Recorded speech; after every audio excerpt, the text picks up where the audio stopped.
The phone slipped in my hand when I heard it. Not dropped, slid, like my body refused to let it go yet didn't believe what it heard. I was standing under hotel lights, name badge crooked, applause still echoing from a panel I'd just finished moderating. Somewhere between the clapping and the silence that followed the call, my life split. I flew home the same day.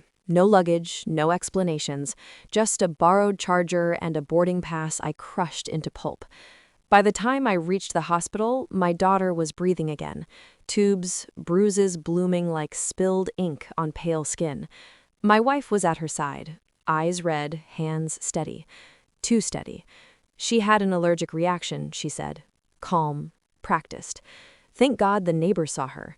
I nodded, kissed my wife's forehead. Thank God you were here. That was the last honest thing I said to her. We'd built a life that looked solid from the outside. Sunday pancakes, school projects taped to the fridge, her mother, my daughter's grandmother, dropping by with baked goods and unsolicited advice. I'd trusted the ecosystem. That was my first mistake.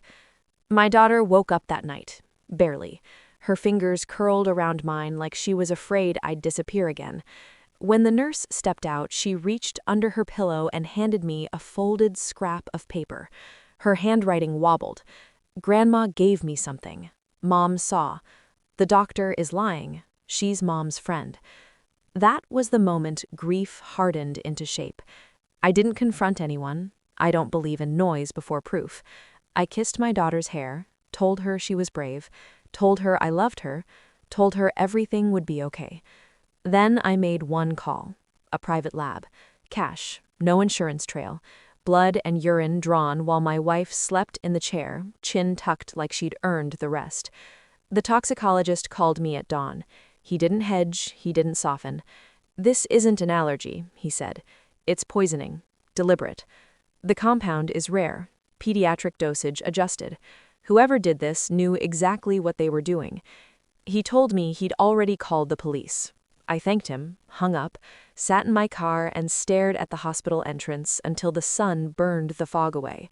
From that moment on, I became someone else. Not louder, not colder, sharper. I replayed everything. The way my wife dismissed my questions. The way her mother hovered with treats, insisting on being helpful. The pediatrician's rush to discharge. The shared glances I'd written off as stress. I installed cameras. Quiet ones, no blinking lights. I mirrored my wife's phone to the cloud while she slept beside me, breathing evenly. I pulled medical records, found discrepancies, timestamps altered, notes copied and pasted. The doctor wasn't just her friend. They'd trained together, shared conferences, shared secrets. I watched footage of my mother-in-law spooning something into my daughter's mouth while my wife stood in the doorway, arms crossed. Watched my wife nod. Consent doesn't need words. I built the case like I'd built my career, layer by layer. Financial records showing payments routed through shell accounts, emails deleted but cached, pharmacy logs accessed under false pretenses. When the police came, I gave them everything. Not in a rush, not emotional. I let the evidence speak. It screamed. The arrest happened quietly.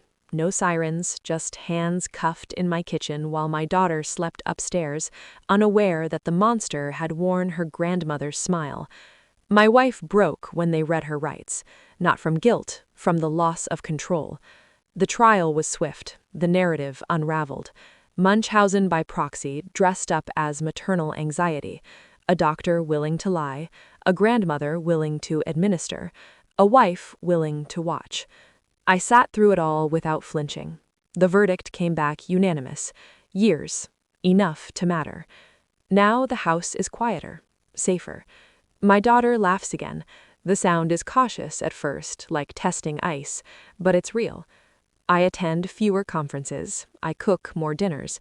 I learned how to braid hair with one hand while reviewing case files with the other. Sometimes I think about the moment I kissed my wife's forehead. The lie in my mouth, the promise in my eyes. She thought she'd fooled me. What she never understood is that I don't explode. I document. I wait. I act when the outcome is inevitable. Justice doesn't always announce itself. Sometimes it moves like a whisper through bloodwork and surveillance footage, through a child's brave handwriting on a scrap of paper. And when it arrives, it doesn't ask permission. It just ends things.